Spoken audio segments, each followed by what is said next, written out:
बल्कि मैं समझता हूं कि मौजूदा हुकूमत की कश्मीर के हवाले से फ़ॉरेन पॉलिसी बहुत नाकाम रही है और जितनी आलमी तन्हाई का शिकार हम कश्मीर के इशू पर मौजूदा हुकूमत के दौर में हुए हैं, ऐसा पहले कभी नहीं हुआ। मकबूजा कश्मीर के अंदर RSS के लोगों को सरकारी नौकरियां दी जा रही हैं। अफगानिस्तान में इंडियन रोल बढ़ने जा रहा है। मुझे वाजपेयी साहब की तकरीर याद आती है, मेरा इंटरव्यू भी था उनसे। उनका कहना था कि why not SAARC union, why not South Asian union.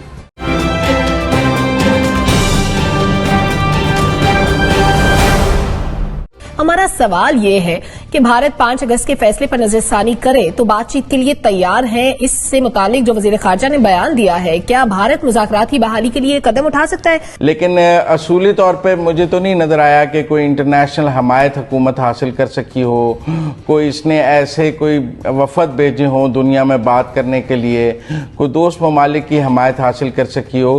बल्कि मैं समझता हूँ कि मौजूदा हुकूमत की कश्मीर के हवाले से फ़ॉरेन पॉलिसी बहुत नाकाम रही है और जितनी आलमी तन्हाई का शिकार हम कश्मीर के इशू पर मौजूदा हुकूमत के दौर में हुए हैं, ऐसा पहले कभी नहीं हुआ। हम अपने दोस्तों की हमायत भी कश्मीर पर खो गए और वो दोस्त जो हम जिन्होंने उस OIC में जहाँ कश्मीर पर ग्रुप था, जहाँ सब कुछ था, हमने देखा भारत को उसमें इनवाइट किया गया और फिर हमने देखा कि ऐसी भी स्टेज आ गई कि हम सोचने लग गए कि हमें OIC में जाना है या नहीं जाना, वहाँ कॉन्टैक्ट ग्रुप का इजलास होगा कि नहीं होगा।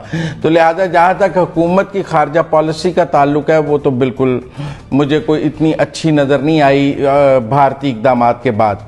अब दूसरी बात, हम साफ कहते हैं कि हमने जंग तो करनी नहीं है और भारत के साथ जंग के ज़रिए तो कोई मसाइल हल नहीं हो सकते, क्योंकि दोनों मुल्कों के पास एटम बम है, लिहाजा एटम बम जो है उसने जंग का रास्ता रोक दिया है। तो अब जब जंग भी नहीं करनी है और मुज़ाकरा जो खारजा पॉलिसी से भी हम कुछ नहीं हासिल कर सकते, तो फिर जुम्मे के एहतजाज ही बाकी रह जाती हैं। उसके अलावा तो कोई ऑप्शन इस हुकूमत के सामने मुझे वर्केबल तो नजर नहीं आता है। अब बात यह है कि ये जो बैक चैनल डिप्लोमेसी है, हमारे वजीर खारजा को इसका कुछ इल्म नहीं था।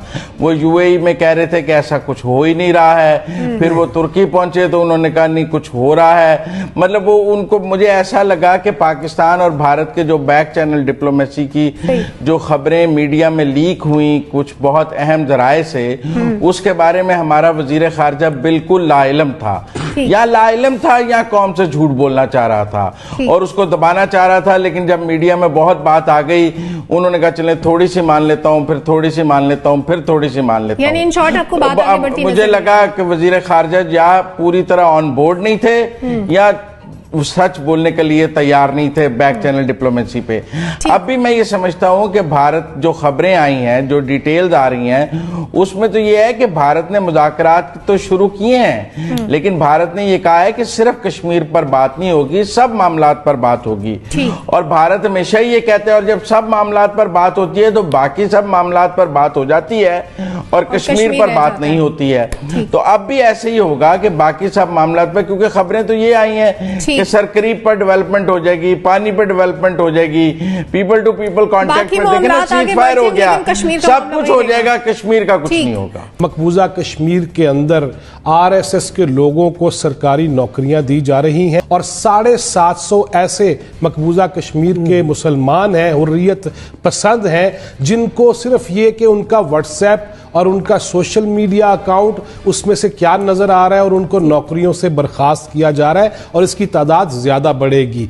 40 से 50 हजार डोमिसाइल नए बने हैं जो आबादकार वहां लाके बिठाए गए हैं। फिर उसके साथ साथ तकरीबन 114 कवानीन में तरमीम करना पड़ी हिंदुस्तान को। फिर उसके साथ साथ 39 कवानीन नए बने। मैं 370 और 35A की बात नहीं कर रहा, इसके बाद के जो उनके कवानीन में तब्दीलियां आई हैं। तो ऐसा मुमकिन नहीं है। और जुनैरा बिल्कुल ठीक कह रही थी कि वो तो पहले दिन से जिस पॉलिसी पे चल रहे हैं उस पे वो अमल कर रहे हैं और एवं नहीं कर रहे। वो, उनको पता है कि हमने क्या क्या करना है।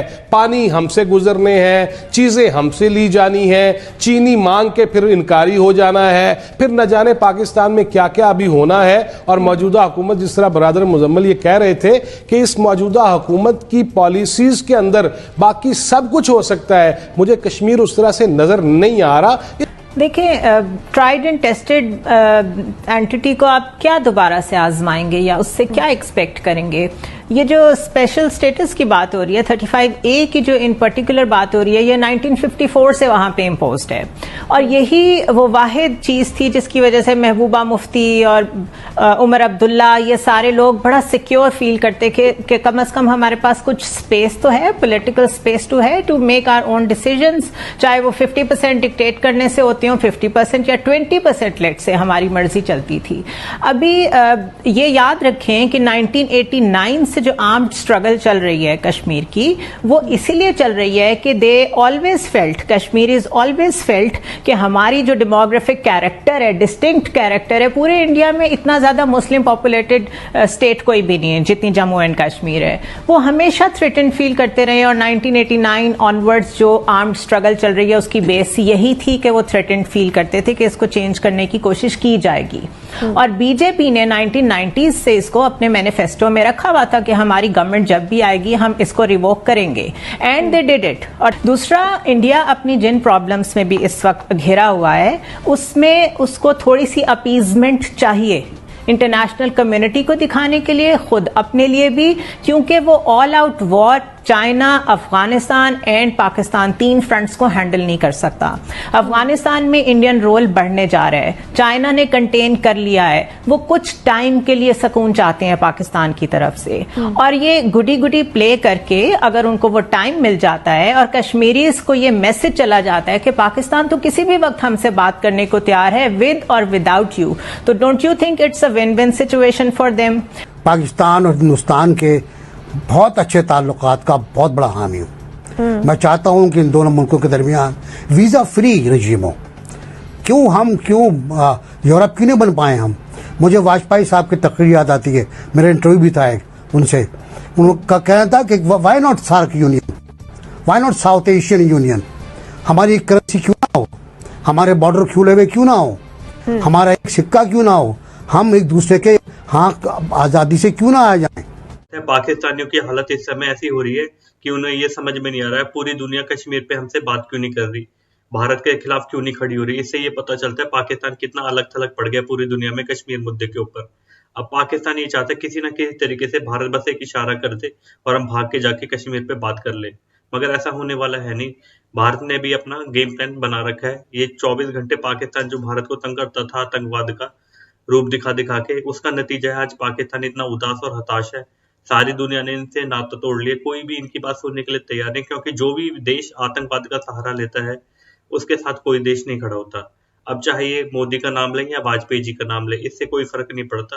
इन्होंने अपना सारा गेम दिखा दिया। पिछले 20 सालों में जो इन्होंने आतंकवाद इंडिया में फैलाया उसका नतीजा है अब इंडियन सरकार भी झुकने के लिए तैयार नहीं है और ये तड़प रहे हैं, क्योंकि अब ये बीजेपी गवर्नमेंट ऐसी आ गई है यहाँ पर, ये टस से मस नहीं हो रही। अब इनसे पता चलता है कि पाकिस्तान आर्मी और वहाँ की सरकार कितने हताश है और उन्हें समझ नहीं आ रहा आगे क्या करें, और साथ ही साथ मीडिया का भी बुरा हाल है।